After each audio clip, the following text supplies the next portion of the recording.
we could see the basic problems of ICT, the basic problems of technology, and today our focus shall be on the role of the EMBs concerning the technologies. It's a very important thing because, as you know, all the time we can witness the appearances of new technologies. It's a flowing process, but we can recognize that between the EMBs we have differences. A part of the EMBs have much more funding than others. A part of them can afford things that another EMBs unfortunately could not afford. We shall focus on these matters, and at this session we have 6 speakers. All the speakers are here at the table, and we shall start with Mr. Peter Erben. He is a senior global electoral advisor at IFAS. Please, you have the floor, Mr. Erben.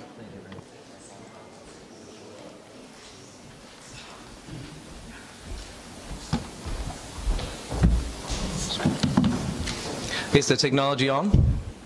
Can you all hear me? Yes. Ladies and gentlemen, friends, good morning.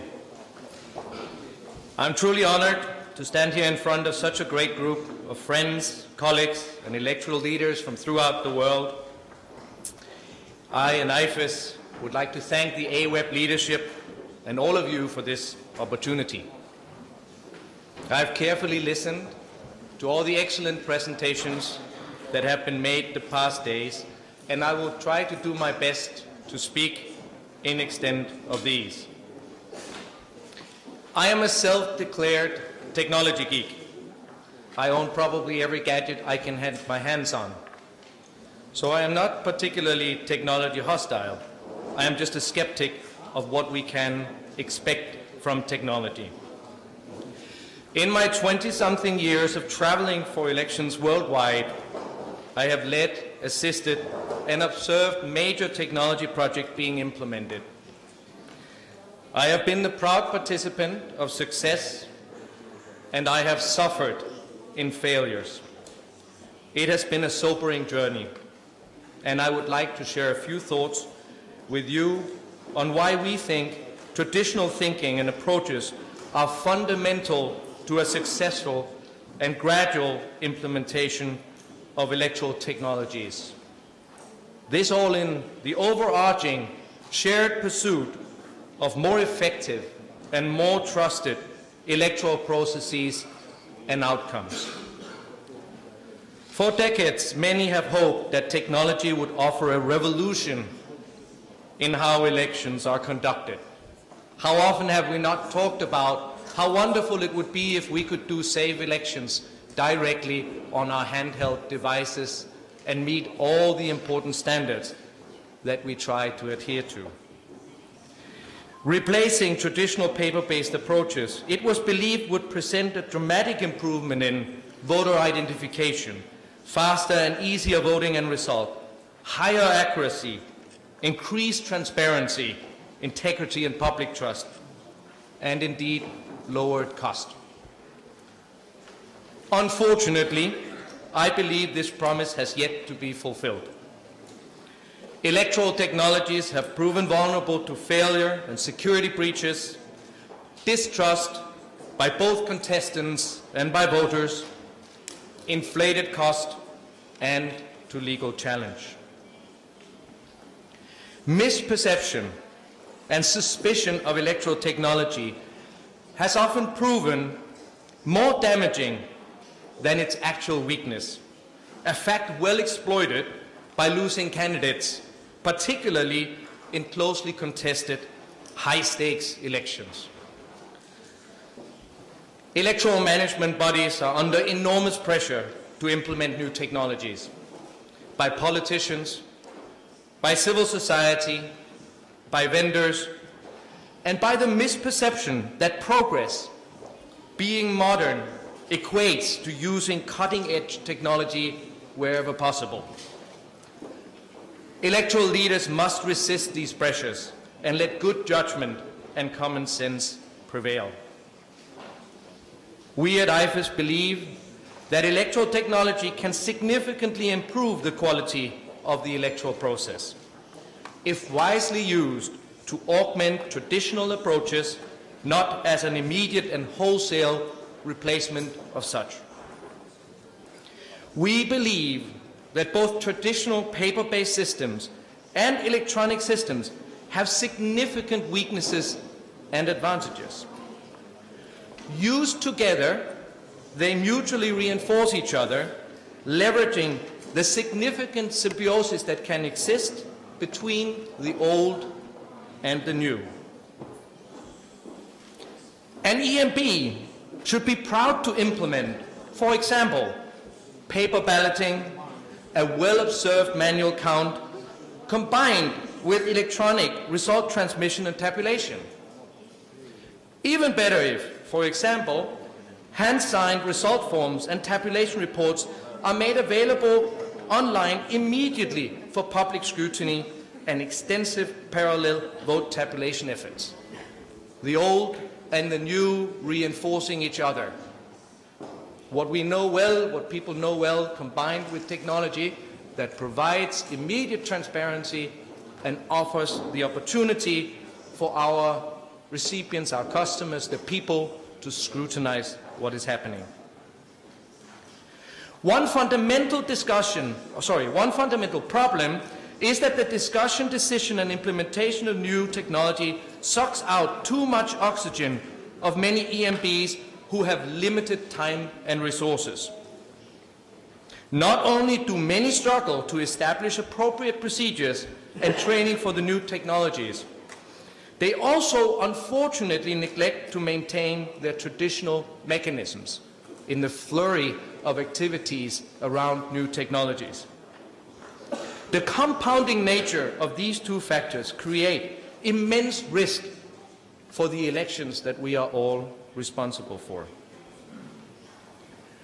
I believe the last 10 years have been sobering when it comes to the opportunities and risks associated with electoral technologies. Now more than ever, we believe that modernization has to be approached carefully.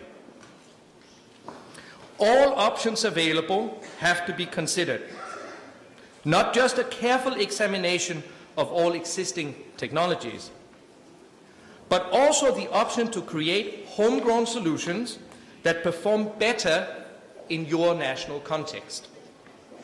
And, importantly, examine the pros and cons of adopting or strengthening existing and more manual approaches. Many consolidated high-tech democracies have recently reviewed their technology ambition and decided on staying with or even returning to more traditional approaches, most notably to paper balloting. Examples include Norway, Australia, Germany, Denmark, and numerous other nations. What we at IFES advocate for is very simple: solid patient management and excellent leadership when considering modernization, and the role that technology will play within this. When introducing new technology, well-proven traditional aspects must receive particular attention. It took centuries to develop processes and procedures that make the paper-based system transparent and trustworthy. Developing similar procedures for new technology is much more challenging, but we often neglect the importance of this. Aspects of traditional approaches that deserve attention include, as already mentioned by previous speakers, a comprehensive legal and procedural framework that clearly lays out what we are expected to implement and that protect us against the failure that often happen when we try new things. Inclusive and consultative system design and implementation. Make sure all those involved in and affected by the technologies are taken in, that they buy into the process, the decisions, the choices, the colossal procurement associated with many of these. Transparent and auditable paper and digital evidence, I think, is of immense importance, and I think we're going to see that in elections that have just happened and elections of the near future. Training and accountability, two things that I consider brick and mortar of our business, but which unfortunately often is one of the fundamental problems we see with new technology. The technology may work, the procedures may be good, but if people aren't trained and held accountable for implementing what they have been trained upon, technologies can again fail. And lastly, and maybe most importantly, building trust through public information and interaction. We often think that it's a no-brainer, the technology we offer, but it is of immense importance that the people understand our choice and understand how what we choose works. Feasibility studies can be structured in many ways. We at IFAS have strived to capture the best practices from around the world in our published methodology for feasibility studies. Key features of this approach include: initiate the study with a formal, well-published basis for the effort. For example, a terms of reference promulgated by the EMB. Make sure that as you deliberate over your modernization, over your new technologies, that you have a firm basis, the full mandate, and the resources necessary to do so. Convene a well-resourced feasibility study committee with broad membership, including external technology experts, civil society and academia, working in a transparent and consultative manner to build trust around the entire process and especially around the final recommendation.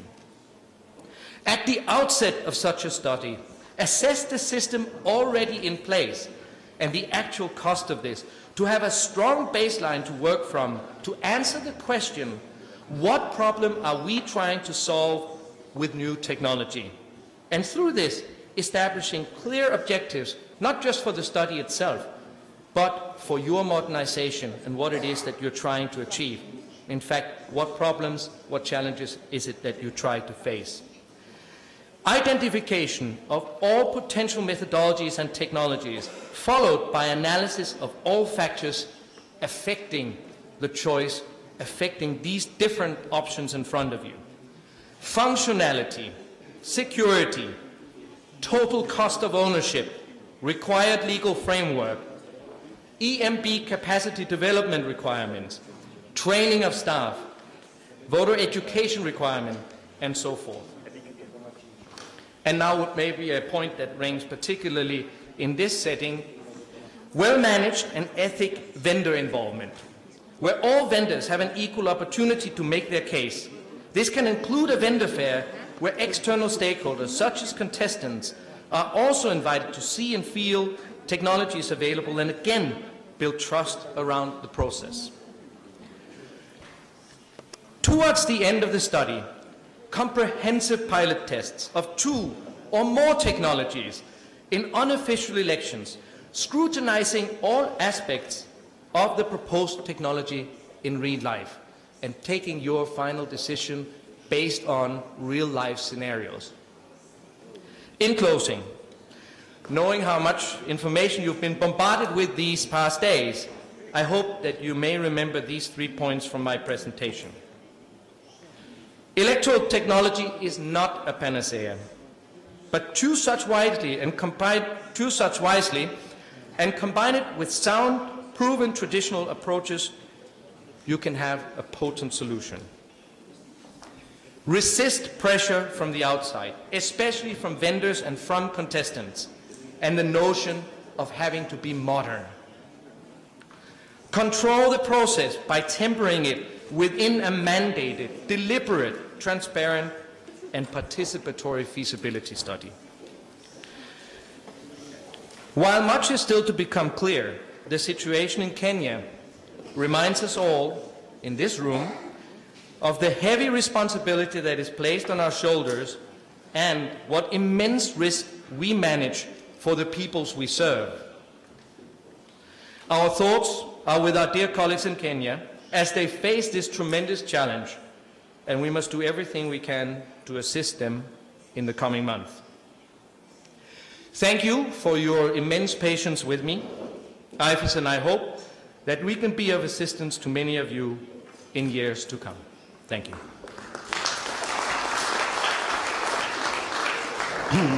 Thank you very much for the presentation.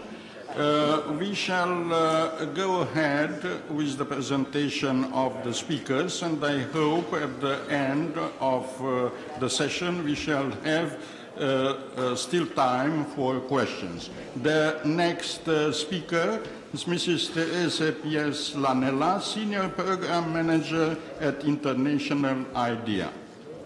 You have the floor, please. Thank you, my dear. Is this on? Yes? Yep. Thank you so much, Peter. That was a stunning presentation, and I'm going to take a couple of your themes and unpack them just a little bit more, because I think they are worth doing, especially these themes of trust and perception. I'm also going to build on some of the excellent sessions in the afternoon yesterday. We understand clearly the efficiency dividends of well-chosen and well-implemented technology. And the most compelling for our purposes are speed. A nation is waiting for the results. And accuracy. The results cannot be wrong. But, like Peter, having lived through some quite stressful moments following the close of polling stations, I would like to share my reflections on the possible pitfalls of introducing technology into the counting and results phase. The first pitfall I'll call shallow solutions. And I'd like to bring into this room, or I'd like to recall, a very wise man in the elections field, Mr. Horacio Boneo, who told the following story at an International IDEA meeting on elections and technology many years ago.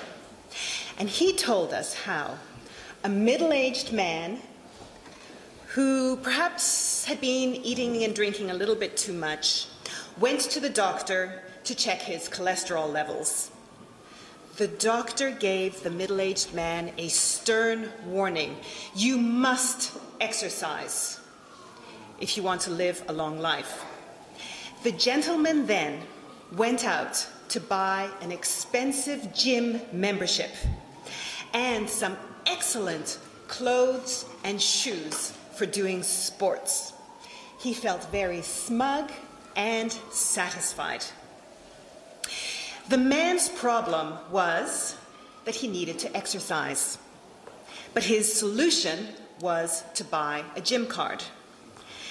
And in cases where there is a strong push to introduce expensive technology very suddenly or very quickly in order to respond to a problem in a previous election, it's not a bad thing to keep that gym card analogy in our minds, because it is very easy to put blame on operational failings in how the elections were delivered. But if we have the discipline to dig deeper, sometimes unaccepted results or electoral crises are anchored in more complex underlying problems of societal anger or a visceral sense of past injustice. And in those cases, we may want to avoid the temptation of adopting whiz-bang solutions to buy our way out of the societal leadership and heavy relational work needed for healing and for building electoral confidence. The second pitfall I'd like to discuss is a reflection about disconnect and narrative. Let me explain.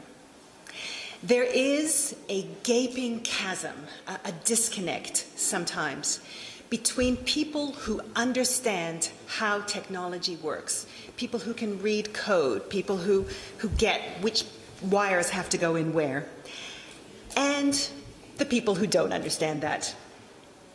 And this does not need to be a problem. After all, we take money out of our bank machines, we log on to the internet, and we start our cars every morning, not necessarily knowing how the underlying technology works.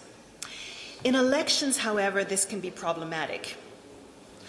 Perhaps naively, we once thought that we built electoral trust by organizing elections well. But trust, as Peter mentioned, is as much about perception as it is about delivery. And the perception of the elections, the narrative, the story, the judgment, were these elections fair? Were things correct? Did something happen? The rumors that you all know about. That story is up for grabs. And the more opaque something is, the more in the domain of technical experts only, or the less easily understandable, the more the possibility exists that citizen observers or bloggers or others, media, come up with their own narrative of what's happening. In the US, for example, there is a very active and articulate community online who absolutely and vocally distrust the companies that are used to manage the voting technology in some of the states. In the vote and counting phase, the results phase, candidates and their supporters are at their most agitated, and they can be highly suspicious of procedures or ways of doing things that they are not familiar with or don't fully understand. And there can be strong interests involved in setting the narrative of how free or fair or correct the elections are. And the count results phase is where this Gramscian discourse struggle is at its most intense. So there can be a mindset against a technology, warranted or unwarranted. And with that rumbling undertone, anything that goes wrong can be fuel for an out-of-control narrative about the fairness of those elections. And without doubt, something will go wrong. The complication of rolling out solutions, depending on electricity and connectivity, under ruthless deadlines, brutal geography sometimes, means that mistakes can happen. And as most of us know, mistakes do happen. And in election work, logistical mistakes have political consequences. And an election commissioner who cannot satisfactorily explain what exactly went wrong because he doesn't actually understand it himself is in a really risky position. And that is why the distance or the disconnect between technicians, providers on the one hand, and so the technicians, providers, vendors on the one hand, and commissioners and other stakeholders, that disconnect is a problem. And that is why, just to echo what Peter said, those organic and in-house developed slow solutions can mitigate that problem of disconnect. So in this type of environment, there can be a case for the familiar, comforting rhythms and rituals and traditions of manual processes, at least in the public aspects of the count and tabulation process. And that brings me to my third reflection, which is the problem of procurement, especially the time and the specifications. Because technology solutions are sometimes outsourced, and because these are sometimes large-scale contracts, and sometimes with complex and external funding arrangements, this can mean a prolonged and painful procurement process.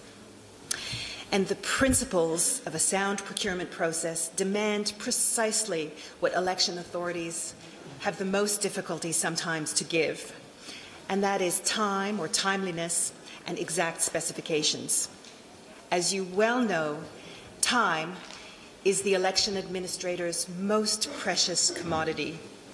But sound procurement processes can be painfully slow, and specifications can be decided before the enabling regulation or procedures or the consultations are ready.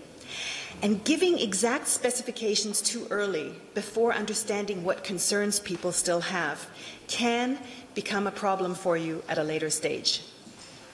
And if your procurement process is delayed, this has spin-off effects with delays in rollout, knock-on effects of inadequate training, shortcuts in familiarization, not enough time to resolve glitches, last-minute changes, late arrival of materials, or even materials with inappropriate specs. This leaves the frontline officials vulnerable and exposed. And remember that trust is built on the front lines. An EMB hires an army of temporary workers for election day and the nights and days that follow. These thousands of frontline staff at the polling stations and counting centers are an area of vulnerability for mistakes and poor judgment. And there are cases where results transmission systems, however simple to use, have arrived at polling stations on polling day to staff that have never had the chance to test it and were not trained on it. That's scary stuff. So these three pitfalls that I've mentioned, namely the superficial solutions to deeper problems, or the gap between those who know technology and don't, and what that means for the narrative, and the problem of procurement and time. What they have in common is that they show how the problem about seeing elections technically is that human beings are involved, as is power, prestige, money, and very high stakes. And vote counting matters so much. An accepted result means a nation that can get on with its business. A not accepted result, or even a too close to call result, means, at best, a nation in limbo, stuck. And at worst, well, think about Kenya in 2008, and we think about Kenya today.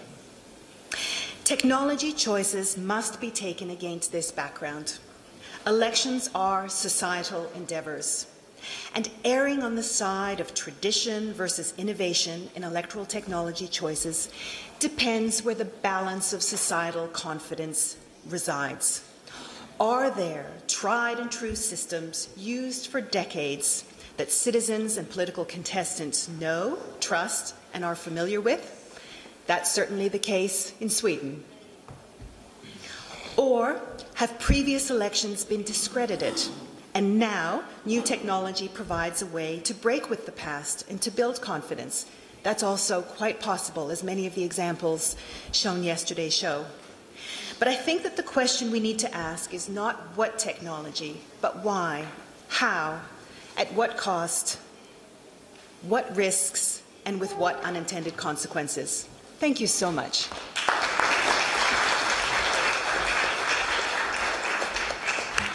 Thank you very much for the presentation.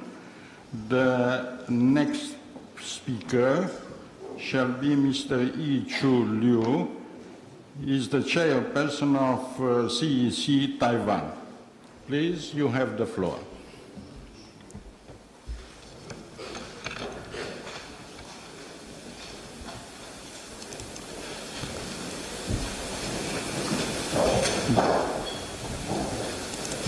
This one, and this one. Okay, stop. So just press this.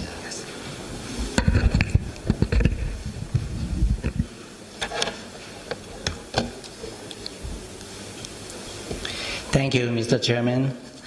I would like to take this chance to thank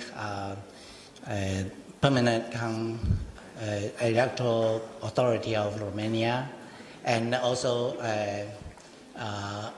the Secretary of Airwaves, because of your hard work, make all this possible. And as we know, we have a lot of discussions and also raised many questions about the main theme of this conference. And I would take this opportunity to share our experience in Taiwan, probably to address some of the questions raised by our colleagues from yesterday's discussion.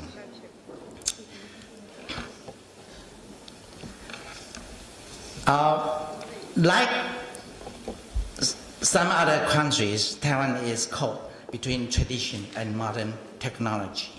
We know that technology may help us to achieve a better efficiency and accuracy of voting. But technology alone does not produce trust, which is essential to our work. We need it to survive. So I suggest that transparency is needed to link tradition and new technology. Of course, this is not new. Many of our colleagues already mentioned this. But what is transparency? Transparency is not our colleagues here, say what it is. It's up to the public. Allow me to quote Chairman Sintas is here from Latvia. Chairman Sintas. Oh, okay. He mentioned yesterday, I quote, "It's better to see it once than 100 times to hear." In one sentence, to see is to believe. So, we have to provide information the public needs to know. Also, we need to allow the voters to know, to see everything in the process and also the outcome of the election. And now I'll come back to Taiwan. Taiwan is a very advanced country in information and communication technology. But unfortunately, if we talk about election, we are pretty primitive. In election, in the voting process, we simply present our national ID, which everyone has one, and use the ID to receive paper ballot like this one for president election, and use a tool, mark on the paper, and then drop it to the ballot box. Mark it on the paper, drop it in the box until everyone complete the job. Then seal the box, waiting for counting.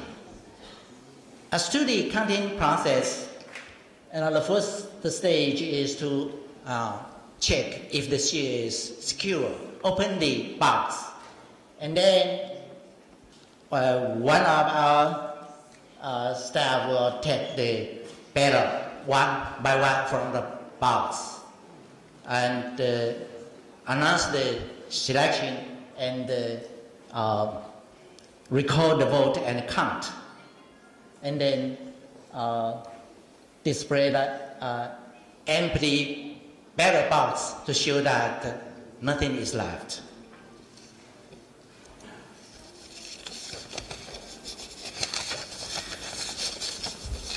And in the whole process, no modern technology is involved. But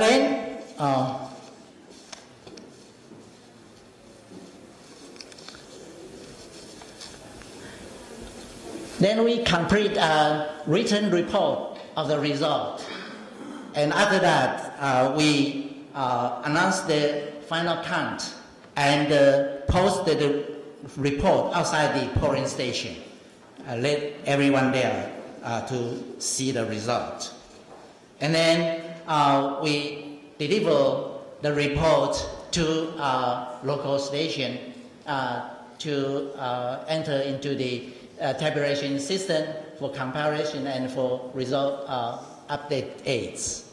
This is the where we begin to use modern technology. So the modern technology starts here. We will try to provide all the information voters need to know. Electoral bulletin is one. We include all the facts. I mean facts. Everything about the candidates, who they are, what their background, like educational background, their working experience, their party affiliation in that bulletin. In some other cases, also we provide space for them to put their platform, whatever they want to say there. And also we have, we send a notice of voting to each household, to every voters to say, to tell them that where to go, when to vote.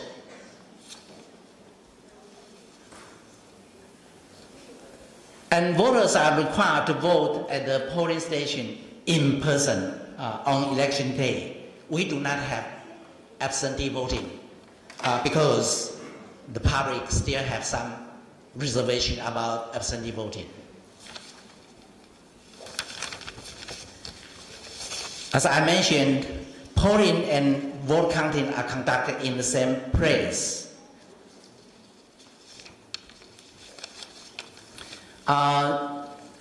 We use marking tools to provided by the election commissions, which is no technology at all. And party candidates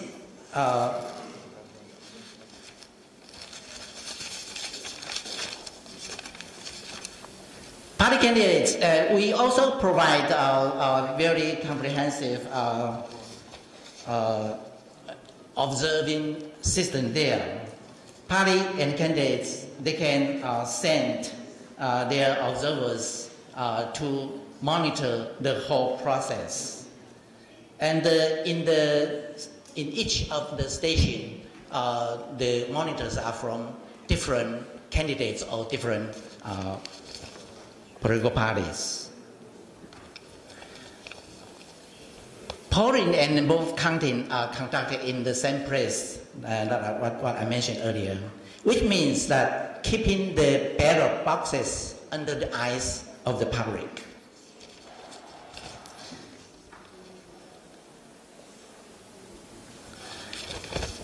When I mentioned also earlier that when started to count, we pick up the ballot one by one from the box, and the staff announce the choice of the voters loudly, that everyone can see that.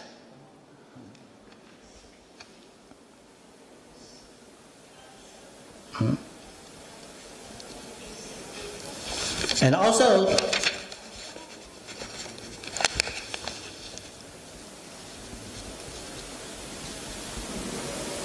the audience area have every, we are open to the public, and they can see the whole process. And the public is allowed to take photos and videos. And so the counting and tabulation are all complete there. And the result, also I mentioned also earlier that the result, we will post the final result on the bulletin board outside the station. Parties and candidates also, they can ask for a copy of the result. And after the result report sent to the local stations. It will be compiled, edited up, and compiled, sent to the Content and Information Center at the central. And there we display all the results there. And immediately we can find immediately we also can check the result from our website.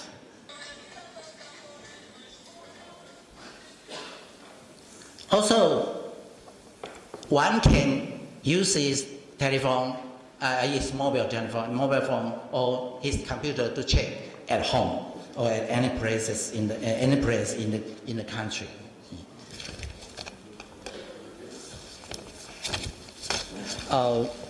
Technology also make our work very transparent.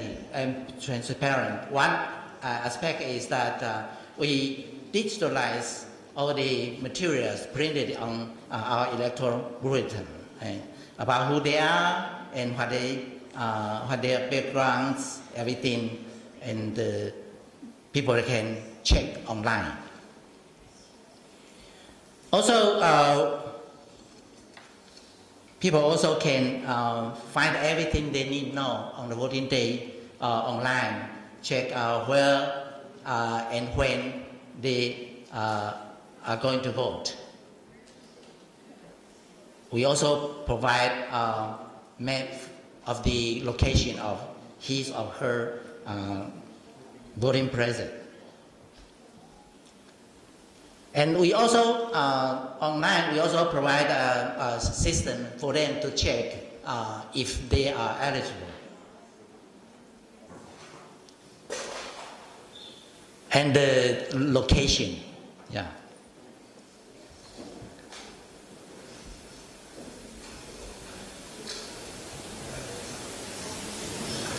This system is very convenient for the voters to use. And finally, we use modern technology to complete the final counting process. In short, technology helps us to provide better service to the public and better management of voting as well. In that process, we try to keep transparency our major job. And one final thing I would like to say is that about open election data. This is also related to one aspect of transparency of our election result. By open election data, we mean that we use raw data that are readable by machine. Because very often we use data produced by certain software. And for others who do not use that software, they may not have a chance to use the data. So we try to put all our data into a format that may read by the machine. And as a result, we are evaluated that our data is 100% open. Actually, our colleagues in various countries also achieved the same thing here. That, for example, as I know that you can see here that Australia, Brazil, Chile, Colombia, Czech Republic, Denmark, Finland, France, Italy, Romania, Taiwan, Uruguay, Bulgaria. This is only the first part of the list. We are listed 100% open of our election data. This is another step to maintain transparency, also to increase public trust. That's the way we deal with the problem we addressed about the linking tradition and modern technology. I think there are some other issues I did not talk about here, so I welcome probably perhaps later comment and questions. Thank you.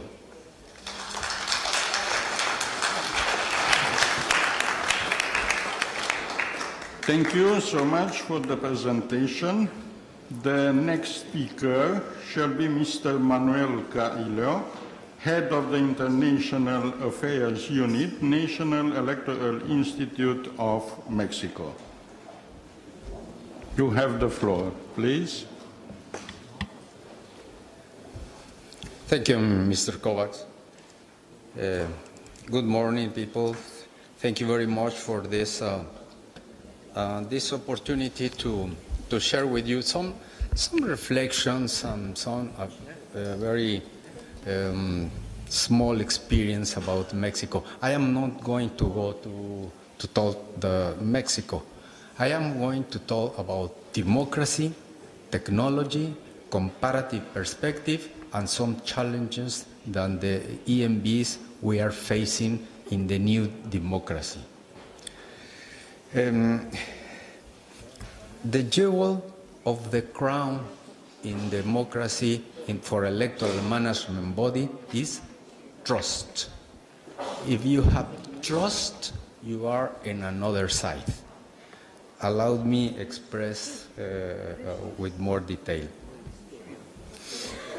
This is the framework of my presentation about the three chapters, about the trends of the electoral management bodies, Latin American overview, and some examples in the Mexico. Again, my presentation is not in Mexico. About the trends of the electoral management, we have at least two basic stages. When we are using technology, we are using technology because technology is going to give us some answer, some replies, some solution to the political problems. The political problems, the social demands, this is the key, the problems that the situation where technology is going on. I identify two different stages. And the first one is democratic transition and democratic consolidation process. What does it mean of the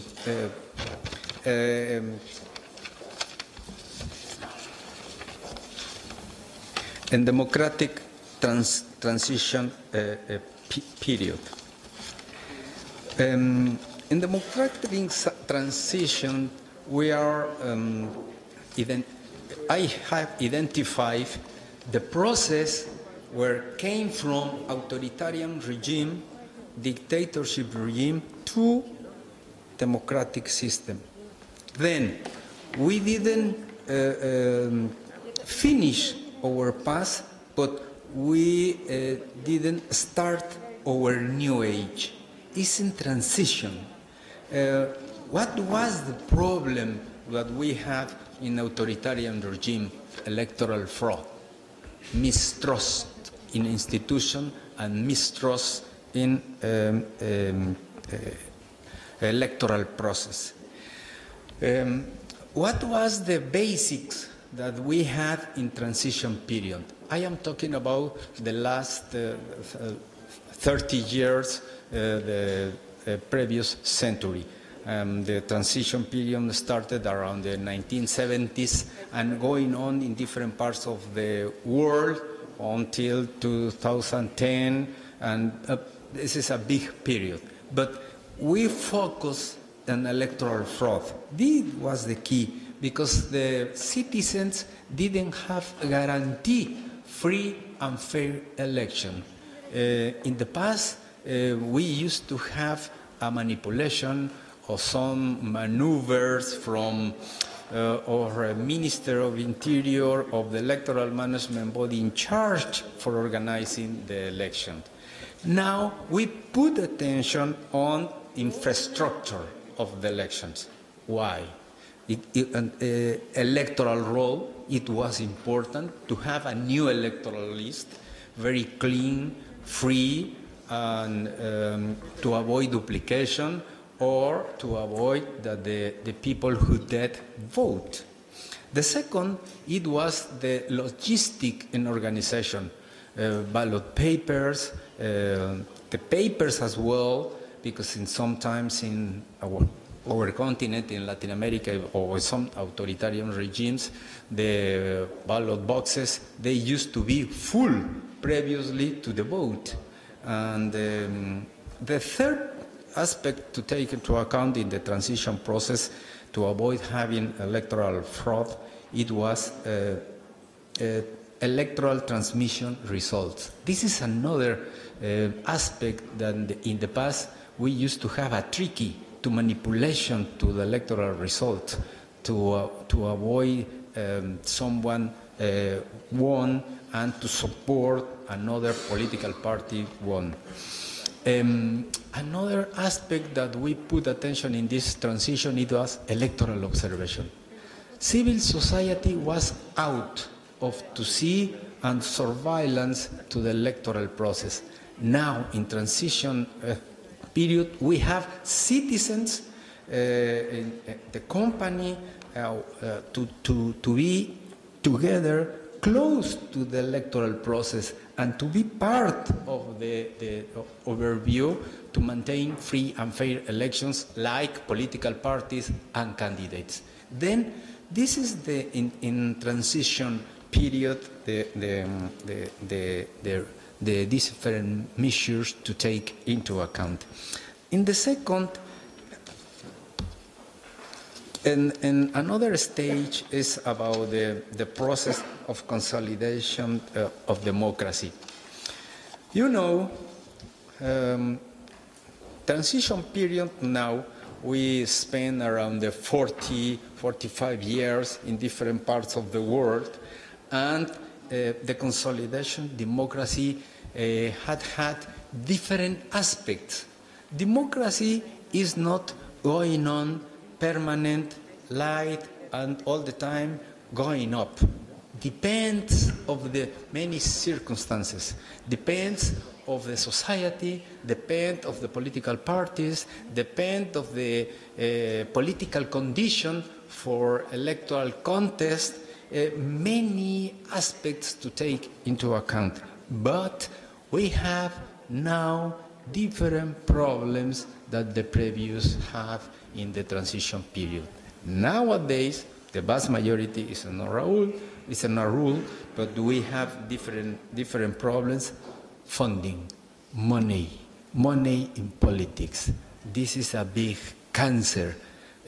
Money with candidates, political parties, transparency, and how to face them, how to guarantee free and fair elections and equity, how to guarantee the citizens has the certainty that the electoral management body is going to have the control to the candidates and the political parties to avoid dark money or maintain equity in the political contest. Big challenges of the electoral management body. That is the reason that we are going to use technology. Technology is not the panacea, that I said. Technology is an instrument to give a solution to the big problems that we have. The second big challenges that we have, media. All the political campaigns in democracy, they are massive campaigns. They participate millions of people. Many people, many political parties, and they need advertisement, they need to put information to the citizens to try to get the vote.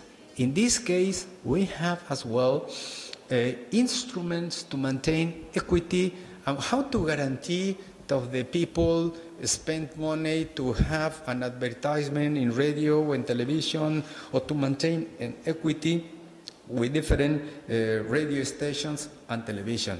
Plus social media in this age. We have more tools to put more pressure, more challenges to the electoral management body.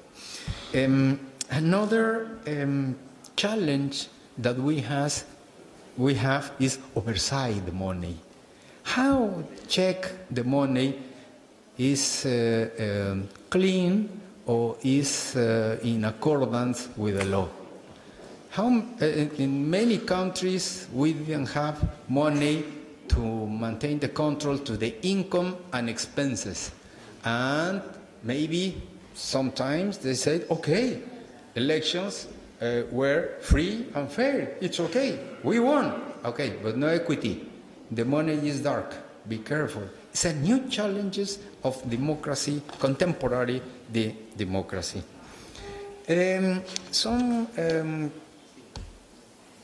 Some perspective about in Latin America. Latin America is not an example.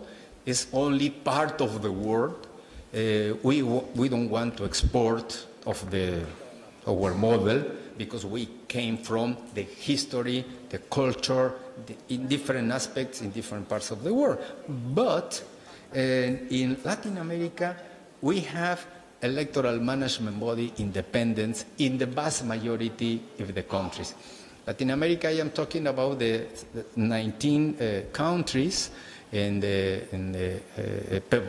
all the Americas, the 34 countries. I am not talking about the different islands. I am the continental platform, and we have the electoral management body has three characteristics: permanent, independent, let me check. Permanent, independent, and specialized. Exactly, specialized.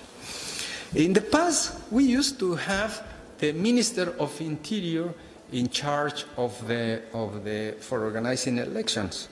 Again, it's not a rule. We have a mix. We have different styles, but the vast majority, in accordance with our political background, decided to build an independent management body. That's to centralize all the organization of the aspects for organizing the election, and another side to put electoral tribunal to electoral disputes and to give a solution on this part. Again, it's not a model. We have different aspects, but we create these institutions to take into account our history, our culture, and very important in the case of Latin America, at least in the vast majority, lack of trust. More or less 50 years ago, we used to have three basic democracies in our continent, Costa Rica, Colombia, and Venezuela. Nowadays, the vast majority of the countries we have democracy, except one, but we are working in democracy. Sometimes step by step go ahead, sometimes going back. But this part to live in democracy. But let me tell you another thing to take into account about the challenges for Latin American electoral management body. Conditions of equity. In the past, 50 years ago, more or less, we used to have around the 20-25 political parties because the authoritarian regime or dictatorship regime, they didn't allow to have many political parties. Nowadays, we have national political parties, 318. Only in Argentina, small parties, they are more than 700, more or less. The idea is to put in their mind the idea of the challenges that we have as electoral management bodies. Another thing is about the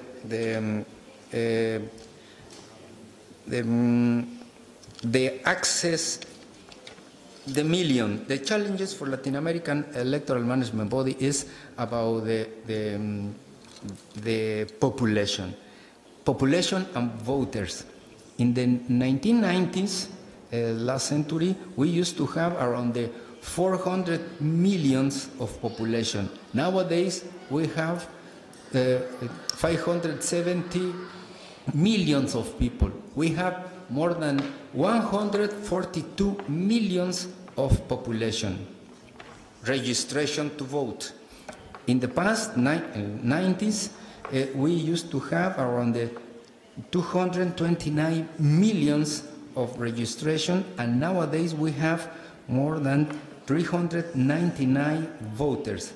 Now we have had 170 million more voters. Total votes, people who are going to vote, voters potentially to go to vote, voters go to vote. In the 90s, 179 total votes, and in the 2012, 280 millions, more than 104 million voters. That is, could you imagine the different challenge that we have to face in our democracy? Okay, the part, use of technology. All these numbers, all this data that we have, these challenges is impossible to do manual. Technology is a tool to solve this kind of problem and this kind of situations that we have. In the case, electoral registry, for example, electronic vote and preliminary transmission electoral result.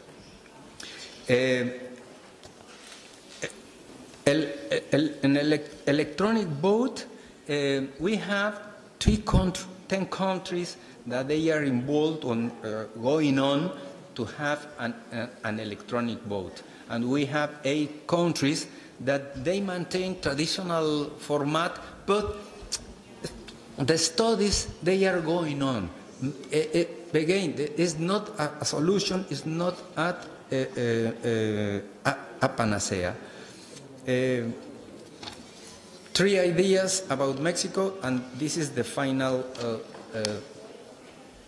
for my presentation. In Mexico, we have at least 3 big challenges: accountability and oversight results website. Potentially, next year, we will have 32,000 candidates.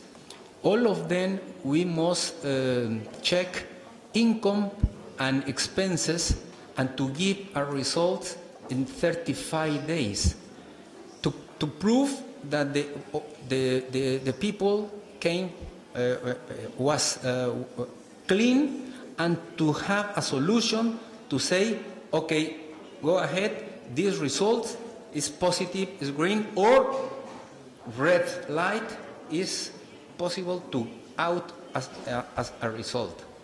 The second is about the system to management, the system of the television and radio to monitoring around the 55 million of spots, and we have 143 different stations for monitoring more than 2,300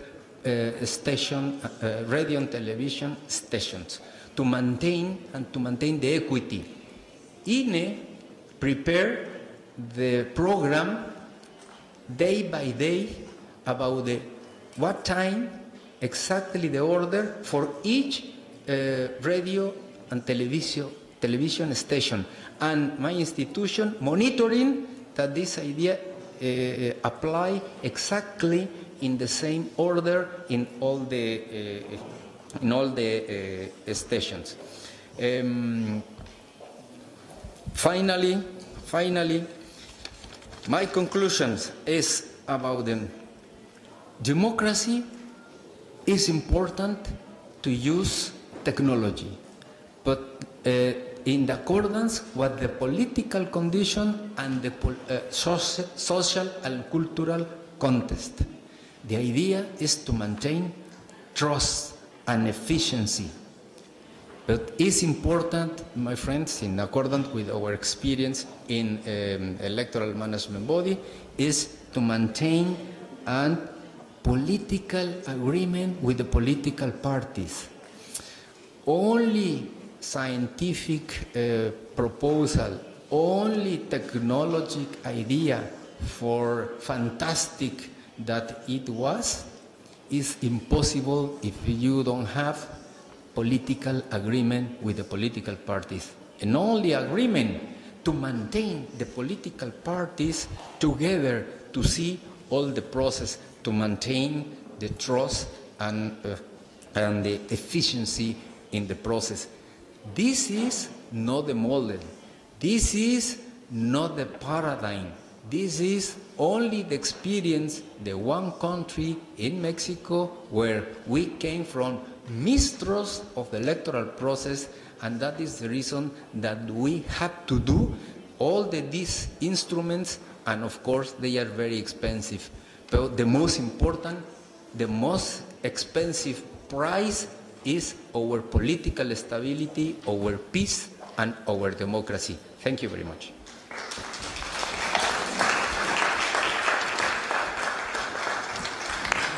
Thank you very much for the presentation. The next speaker shall be Mr. Francis Gabriel Oke, the head of Election Division of Economic Community of Western African States, ECOWAS. You have the floor, please. Merci. J'ai ma présentation en anglais, mais je vais présenter en anglais et en français.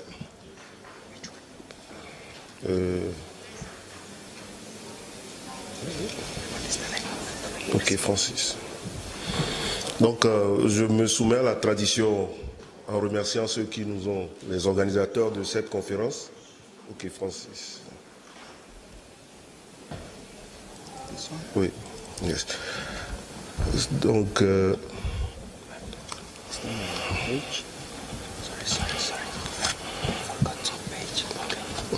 avec l'autorisation des membres du réseau ECONEC ici présents, le réseau des commissions électorales de l'Afrique de l'Ouest, je voudrais remercier le secrétariat de EOEB de nous avoir associés à cette importante discussion. Et le problème de l'implication, l'introduction de la technologie dans l'évolution, dans la gestion des élections est un problème qui retient à cœur les commissions électorales de l'Afrique de l'Ouest et même les autorités de la CEDEAO que je représente. Alors je suis quelque part heureux de constater que les défis que nous avons en Afrique de l'Ouest en matière d'introduction de l'outil électronique dans le processus électoral, ces défis se révèlent aussi dans d'autres régions quand j'écoute les interventions qui m'ont précédé. Alors c'est pour ça que moi je voudrais dans ma présentation que j'ai refait rapidement et aller dans la pratique. Parce que en Afrique de l'Ouest, il y a quelques années, il y avait un adage qui dit que quand on organise les élections, on ne les perd pas. Donc un pouvoir qui organise les élections ne peut jamais les perdre. C'était cet adage-là dans notre région. Aujourd'hui, je peux vous assurer que de 2015 à 2016, nous avons eu 10 élections et 5 pouvoirs en place ont perdu les élections, dont 3 présidents qui ont organisé les élections et les ont perdues. Donc, je pense qu'il y a quand même, sur la base de cette petite statistique, une évolution dans l'organisation des élections dans la région. Ensuite, je peux aussi partager avec vous le fait que les élections en Afrique de l'Ouest aujourd'hui demeurent le seul moyen de légitimation politique, du leadership. Et les élections ont émergé ont été émergés en nombre dans tous les pays d'Afrique de l'Ouest. Aujourd'hui, le mode d'accession au pouvoir en Afrique de l'Ouest, les élections sont les seuls moyens d'accéder aux élections. Mais nous devons reconnaître que l'intégrité et l'indépendance des structures nationales de gestion des élections restent encore critiques, malgré leur bonne volonté, parce qu'ils ont des pressions aussi bien à l'interne de la structure qu'à l'externe. Alors, c'est pour ça que dans la région, la CEDEAO, qui est une structure, une organisation sous-régionale et qui a pour mandat de soutenir ces structures nationales de gestion des élections, s'est engagée à renforcer la capacité de ces structures et à encourager l'utilisation des nouvelles technologies pour renforcer la crédibilité. Mais la question aujourd'hui est de savoir, avec toutes les présentations que nous avons, est-ce que l'utilisation des nouvelles technologies dans l'évolution ou le processus électoral permet de résoudre le problème de confiance que les acteurs et les électeurs ont dans le processus électoral? Je pense que c'est là la question. Et je pense que plusieurs personnes ont déjà démontré que ce n'est pas une panacée. Maintenant, si ce n'est pas une panacée, quelle est la solution pour pouvoir asseoir cette confiance? C'est de ça que nous avons besoin aujourd'hui. Comment asseoir cette confiance? Quand nous savons que les raisons majeures d'introduction ou de l'utilisation du matériel biométrique ou électronique ou choses, la première raison, c'est de prévenir les fraudes électorales et de donner plus d'intégrité au processus. Mais nous pouvons vous prouver que à chaque élection dans la région, nous avons un défi spécifique lié à l'utilisation du matériel électronique. Je peux vous prendre l'exemple en 2012 du Ghana, qui est une référence en matière électorale pour l'Afrique de l'Ouest. Mais le Ghana, la commission électorale du Ghana s'est évertuée à convaincre les acteurs politiques pour l'utilisation du matériel biométrique pour identifier les électeurs, compte tenu de leur passé historique. Qu'est-ce qui s'est passé? Le jour des élections, les machines sur toute l'étendue du territoire étaient bloquées, à la surprise de tout le monde. Pourtant, la commission électorale avait mis tout le monde en confiance. En tant que commission de la CEDEAO, notre chef de mission s'est rapproché du président de la commission du Ghana pour lui dire, mais qu'est-ce qui se passe? Une seule erreur, c'est que pendant la formation, au cours de la formation, les facilitateurs ou les formateurs ont omis d'expliquer aux agents électoraux que l'autonomie de fonctionnement de la batterie est de 5 heures. Or, les élections durent 8 heures. Donc, élections bloquées. Et ces élections ont conduit à un contentieux de 8 mois. Parce que le perdant a estimé que les élections devaient se passer en une journée, selon la Constitution. Mais on a été obligé, compte tenu de cette contrainte, de faire les élections en 2 jours. Donc, légalement, le perdant a dû aller à la justice et ça a duré, ce contentieux a duré 8 mois. Donc voilà l'un des défis que nous avons en Afrique de l'Ouest. Maintenant, ça c'est pour l'identification. Nous avons un autre défi, la transmission des résultats. Tout le monde est conscient, tout le monde est conciliant que le matériel électronique de nos jours nous permet de transmettre les résultats en une journée. Les résultats sont disponibles. Même dans les états-majors des partis politiques, les résultats sont disponibles. Mais force est de constater que dans certains de nos pays, il n'est pas prévu dans la Constitution le dispositif légal de transmettre les résultats par voie électronique. Et ça devient un contentieux. Or, des années avant, nous avons connu des résultats qui ont été attendus pendant 1 semaine. Mais aujourd'hui, les résultats sont connus dans tous les états-majors et ça facilite la tâche à la commission électorale. Mais le problème de confiance existe toujours. Et les acteurs se disent, mais pourquoi nous n'avons pas d'experts pour savoir quelles sont les informations que vous mettez dans vos machines. Donc pour cela, nous préférons le manuel. Je prends ces exemples pour illustrer la réalité de ce que nous vivons. Donc, nous avons aussi un autre objectif en utilisant le matériel électronique, l'utilisation et l'élimination des votes multiples et la double inscription.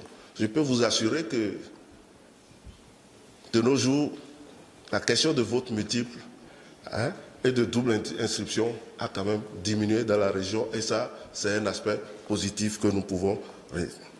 La gestion efficace du temps, je viens de le dire tout à l'heure, et la sécurisation du processus électoral. Le nœud du problème ici, c'est comment convaincre les acteurs politiques dès le début du processus de l'utilisation de du matériel électronique. Nous avons connu le même cas au Nigeria, où l'un des partis importants estimait qu'ils n'ont pas discuté. L'utilisation de ces matériels n'a pas été discutée et qui s'étonne que ça soit introduit dans le processus. Donc il y a un problème de sensibilisation des acteurs politiques aussi à adhérer à l'utilisation de ce matériel. Ensuite, nous avons les problèmes de coût. Les problèmes de coût parce que nos États à économie fragile, quand l'électeur entend qu'on doit dépenser des millions de dollars pour acheter des équipements biométriques pour une élection qui va durer une journée, alors qu'il y a un problème d'emploi dans le pays, il y a de sérieux problèmes économiques, et ça suscite aussi un autre débat qu'il faut gérer. Donc, nul doute que l'utilisation du matériel électronique peut apporter une amélioration. Mais il y a des questions qu'il faut résoudre et je pense qu'à l'unanimité, les présentations qui ont suivi nous ont montré qu'il y a de sérieux problèmes de confiance qu'il faudra régler. Un autre aspect, est-ce qu'il suffit d'utiliser le matériel électronique pour constituer une liste électorale pour que cette liste soit fiable quand nous savons que dans nos pays, le registre électoral est inexistant et même s'il existe, il n'est pas fiable. Sur quelle base ce matériel va enregistrer de manière fiable les électeurs? Donc il y a cette question. Jusque-là, les commissions électorales de l'Afrique de l'Ouest cherchent une réponse et on espère qu'avec cette assemblée, il y aura, avec les échanges d'idées, nous pourrons trouver. Parce qu'il y a un sérieux problème d'absence de registre d'état civil, ce qui constitue un réel frein à l'utilisation efficace de ce matériel électoral. Donc j'ai voulu prendre ces exemples pour vous. D'autres exemples, en dehors de ce que je viens de présenter, nous avons dans nos pays des problèmes d'électricité. Criard. Alors, il serait bon que les producteurs de ces matériels aussi intègrent, et ça, c'est d'autres coûts. Et ce qui fait que plus les coûts augmentent, plus les commissions électorales sont indexées.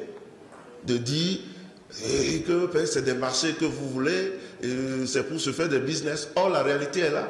Donc, il faudrait qu'on intègre l'aspect déficit d'électricité dans nos États, parce que quand vous quittez les grandes villes qui sont une ou deux villes, et tout le reste, c'est difficile d'avoir l'électricité. Donc, l'autonomie, l'accent doit être mis sur l'autonomie de ce matériel. Un autre aspect, c'est le problème de la maintenance. Le problème de la maintenance. Nous, à la CEDEAO, nous avons, pour réduire les coûts des élections, nous avons proposé, faire des études pour que bon, qu'il y ait un stock régional de matériel électoral qui puisse être transmis de pays, puisque les élections ne s'organisent pas en même temps dans tous les pays. Donc, ce matériel pour réduire les coûts. Mais le problème de la maintenance, jusque-là, nous n'avons pas encore trouvé de solution. Donc, j'espère qu'avec cette discussion, nous pouvons... Donc, alors, maintenant, quelles sont les perspectives? Tout le monde sait que l'utilisation de l'électronique ou du matériel électronique dans le processus est un avantage. Mais nous souhaitons qu'il y ait des études préalables, ça a été dit, des études de faisabilité en tenant compte des réalités avant de conseiller nos commissions électorales ou nos structures. Il faut une évaluation réelle du coût et que la structure en charge puisse aussi peser sa capacité financière à pouvoir faire face. Parce que nous avons connu des structures qui se sont engagées et qui en cours n'ont plus les fonds pour continuer d'utiliser ce matériel. Le problème de renforcement de capacité du personnel, j'ai donné un exemple tout à l'heure, ce problème est criant parce que souvent, bon, il y a une formation qui se fait dans la ville, dans la capitale, mais après, la dissémination de la formation, il faut des compétences pour pouvoir... Donc, il y a tous ces aspects-là. Et il y a le problème de test aussi. Nous avons connu des pays qui... On nous a fait savoir que, oui, il suffit d'avoir une liste permanente informatisée et que cette liste sera update, sera update in French. Donc, actualisée chaque année. Mais les milliards qui ont été dépensés dans la mise en place de cette liste, chaque élection, cette liste est reprise au lieu d'être adaptée. Donc voilà des réalités que nous vivons en Afrique de l'Ouest et nous pensons qu'avec cette discussion, nous pouvons avoir des éclaircissements ou avoir d'autres idées, sans compter les histoires d'éducation civique et les médias sociaux. Ça aussi, c'est un autre problème. Vous me donnez une minute. La question des médias sociaux est très importante aujourd'hui et ça intoxique, ça informe, d'accord, mais des fois, il y a plus d'intoxication. Donc, il faut un moyen de pouvoir gérer ces médias et ces informations qui sont transférées. Et bon, en conclusion, je peux dire que l'utilisation de la biométrie ou de la technologie dans le processus électoral de nos jours est incontournable, mais il faudrait que les réalités des régions ou des pays soient prises en compte pour pouvoir atteindre le résultat, c'est-à-dire la confiance des acteurs et des électeurs au processus électoral. Je vous remercie.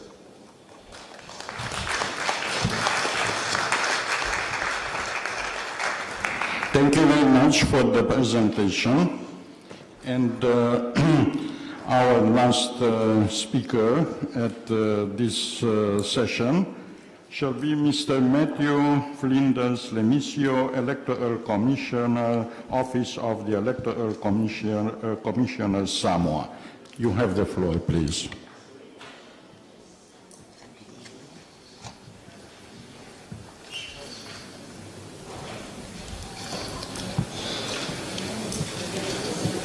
Yeah. So we just... Okay. Thank you, Mr. Chair, ladies and gentlemen. Thank you for your patience. I know it's around lunchtime, so I won't take long of your time. You know, I'm fairly new in this sphere of elections, and I haven't looked through the list of participants, and having looked around the room, I'm in awe of the experiences and the courage that you yourselves have committed to for the interest of democracy and elections. One of the first things I've learned when I first attended an international conference on elections was elections is like you know, soccer game. You have two teams and a referee. At the end of it, you have a winner, and then you have a loser. And then you have someone to blame, and that is the referee. In our context, so is us, the EMBs. The politicians who lose the elections will go to their graves blaming you and me and everyone in the EMBs for losing that elections. So that courage, massive respect for you guys. Talofa from Samoa, very small country in the Pacific, about 200,000 people. We have voters for about almost 150,000, 115,000. I've listened to all the, the presentations by all the great speakers, and, they're all technology savvy. We're not very much into it. We've held back all this time, and I think we've held back long enough to hear all the challenges that some of the, or most of the countries who have implemented technology or ICT in elections. So we had our election last year, and our government has just approved some of the reforms into our electoral laws and our process, and one of those reforms is for us to consider introducing ICT into the whole process. Samoa being a small island, and I'm sure for some of you who come in a small country will agree with me when I say that when you deal with a small population, it makes the whole process complicated because everybody knows each other. So it makes it hard and complicated, but basically we have a rich culture that is incorporated into our electoral laws. Basically, our way of electing our leaders before we became independent in 1962 was through our Matai system or the chiefly systems. I'm sure some of you in your countries will have that tribal sort of leadership. That's being incorporated into our laws right now. Right now, only Matais or chiefs can run for elections. Before, only Matais can vote. But we have universal suffrage now. And we've also introduced technology by introducing biometric about 10 years ago, just for registration.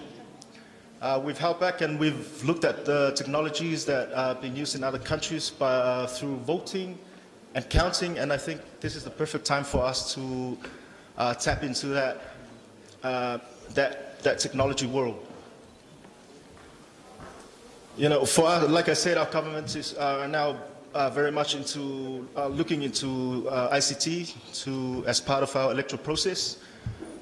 It needs political will from our leaders rather than fearing changes. I think in our current government, they really want to move forward with the technological world.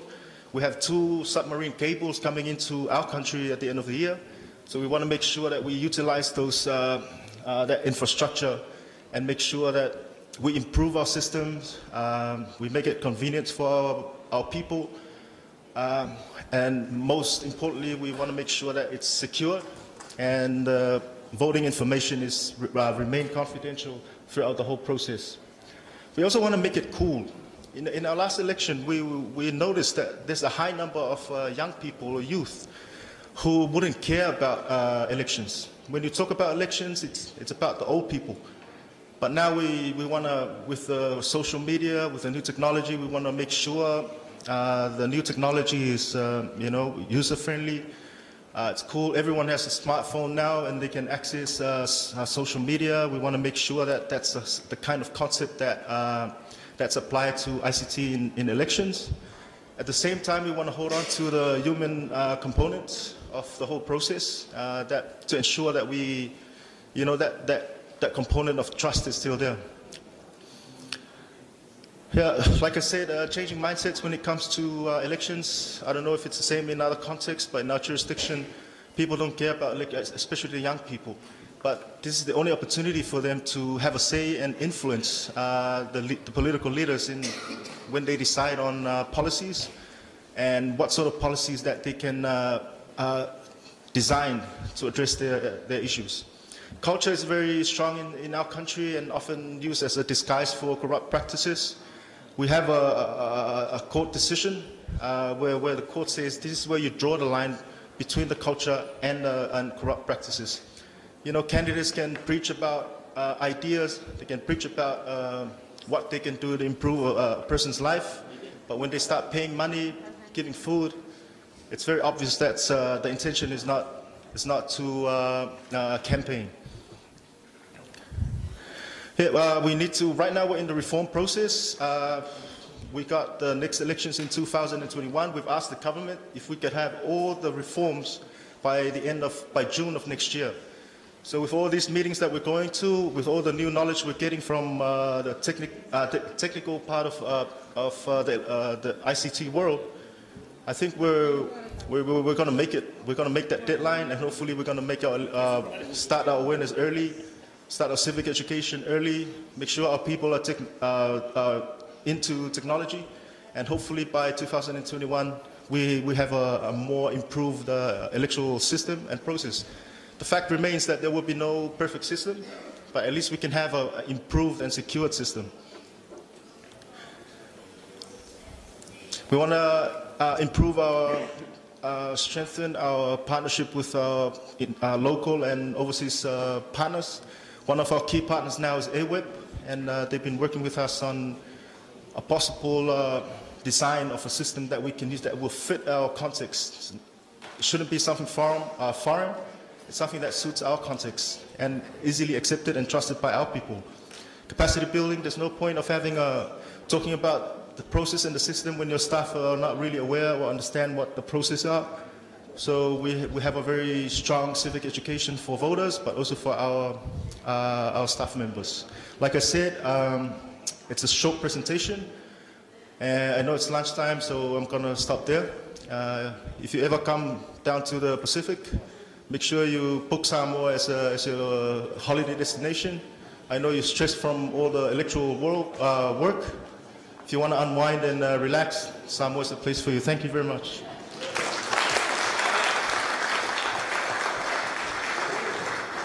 Thank you very much. We listened all the 6 very good presentations. We are almost in time. We have a very slight delay. If you consider we still have time for 1 or 2 questions, because in our schedule, the next hour up to 1 o'clock is the lunch time, and after the lunch we shall split in 2 workshops. Here in this room, which is Nicolae Iorga room, we shall have the workshop number 2, systems and methods of counting the ballots, national case studies. The workshop shall be moderated by Mr. Robert Kramer, senior advisor at AWEB. And in the next room, the room Nicolae Bălcescu, we shall have the workshop number 1, the role of traditional and new media in elections. We shall be moderated by Mr. Claudiu Năsui. I would propose to you to stop here with the plenary session because maybe many of the possible questions shall find answers at the workshop. And I think that if we still shall have questions, you can put them at the final part of the conclusions of the day. Thank you very much for the speakers for their presentation. Thank you very much for your kind attention. It's also very important, the audience, because a presentation can be made very well if you have a very good audience, and we indeed shall also a very good audience. Thank you very much, and bon appetit.